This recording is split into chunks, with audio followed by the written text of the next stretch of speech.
This isn't sustainable. This is not a way to have a planet, right? So these technologies would change that. And many, many people in these covert programs agree this should change.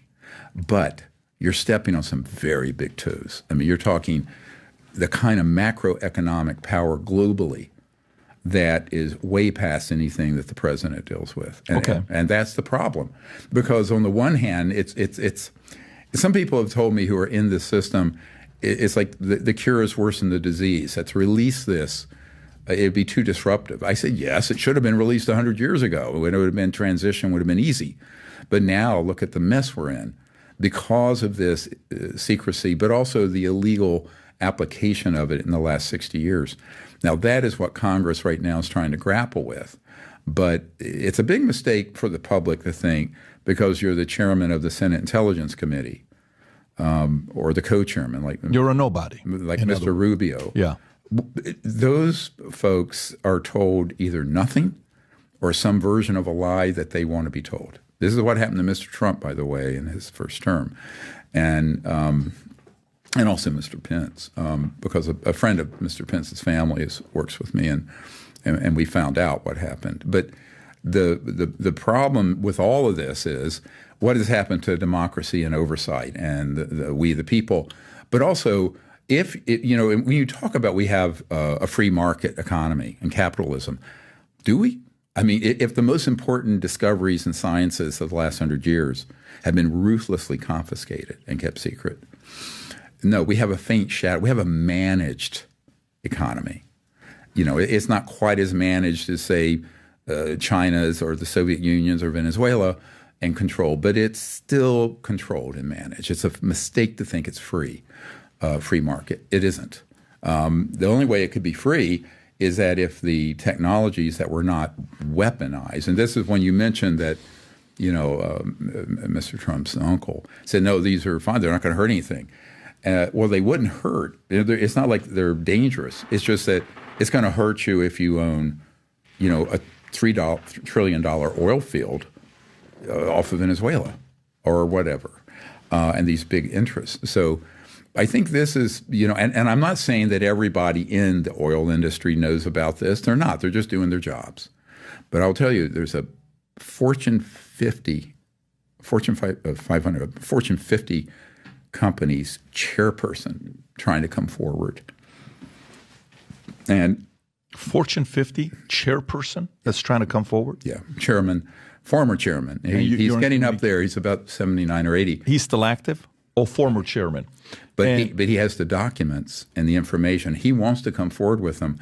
But when he reached out to me last year, they threatened him and his family and his grandchildren. Is he a money guy? Is he financially free? Oh, sure. I mean, my God. So how do they threaten him? What do they say? How do you threaten a person like that? What are we going to do to you? They just kill your whole family. No, who calls a person like that? Really spooky people. I've had them appear in my life and threaten me. I say, buzz off. But I've had 4 people on my team killed. 4 people in your team killed? I have. And when Mr. Grush was asked about this at the House Oversight hearing last year, he said yes. And because when Mr. Grush was working with people that I had been briefing to give information so he could begin to drill down on this, but he was not a direct whistleblower witness. He's called a whistleblower, but he's not. He didn't directly deal with the technology or the programs. He was investigating them on behalf of the folks that I was given information to tell them where to go. Like I told them exactly where to go in the high desert of California to find this stuff, or wherever. So, but someone asked. One of the members of the committee, I think it was Congressman Burchett, who I've been working with, asked, well, have people been killed? And of course, a few months earlier, I think it was January of last year, there was a peripheral person on that team who was killed because he stuck his nose in the wrong place. So people are very naive, frankly, if they don't think this kind of corrupt power. Think of the worst thing you've ever heard about the mafia or the mob on steroids. hypercharged on steroids. But let's stay on that. That's what you're dealing with here. So they're thugs. 4 people that were killed on your team, they're public? But like, how were they killed and how recent was it? Oh, this goes back in the 90s. What were you talking about? And that, what were they talking about or digging that cost them their lives? They were deep cover sources giving me information. So they had jobs. Before I had good security in place. And I didn't have what I have in place now, which I call... Can you say what they did for a living or no? Well, there were various. Well, one was a military naval intelligence guy. One was CIA. And one was an assistant of mine. It was an assistant of yours? A good friend. How did he get killed? She. How did she get killed? It was basically a chemical weapon that was induced a very aggressive cancer very quickly. And, I have an FBI lady on my team who's a special agent. And she said, we have 150 substances like that. 150 substances to inject cancer into somebody? Or brush up against someone or do something that will kill them, yeah. Brush up against somebody, like there was a movie I watched about the brushing up to somebody that... Oh, absolutely. So that's not just a movie. In real life, they can do that as well. Oh, 100%. Okay, so let's go back to this. So this is, but let's go back to the point I'm making, and that is people are afraid.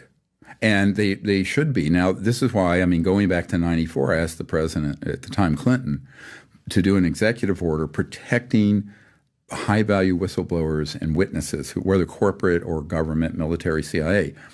And no one would do it. I have a big announcement. I'm saying this on your show now because it starts June 20th.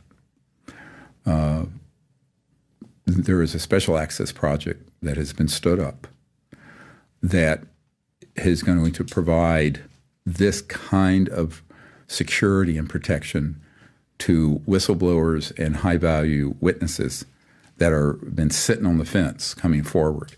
This is a big announcement. I hope this goes viral because that's what we need. Now, I asked the Congress to put that in a bill, but they're not quite at the point where they realize lethal force has been used. They're still a little bit naive. And so since lethal force has been authorized, in fact, not long ago, there was a meeting in a skiff talking about engaging the wet works. Wet works is a term for assassinations. It used to be an old Soviet term, wet from blood. But those sort of operations is not some kind of movie.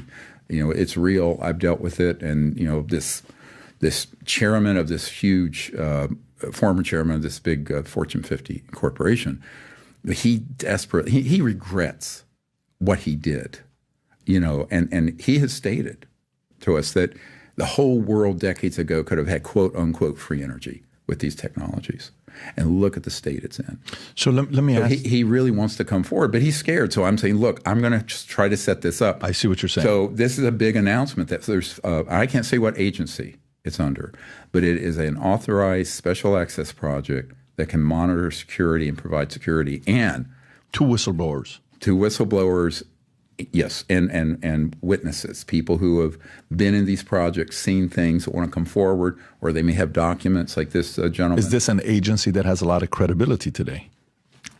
I don't think any government agency in the United States has a lot of credibility today. Is this a 3-letter agency that we're familiar with? It would certainly be known by any educated American, but I can't comment beyond that.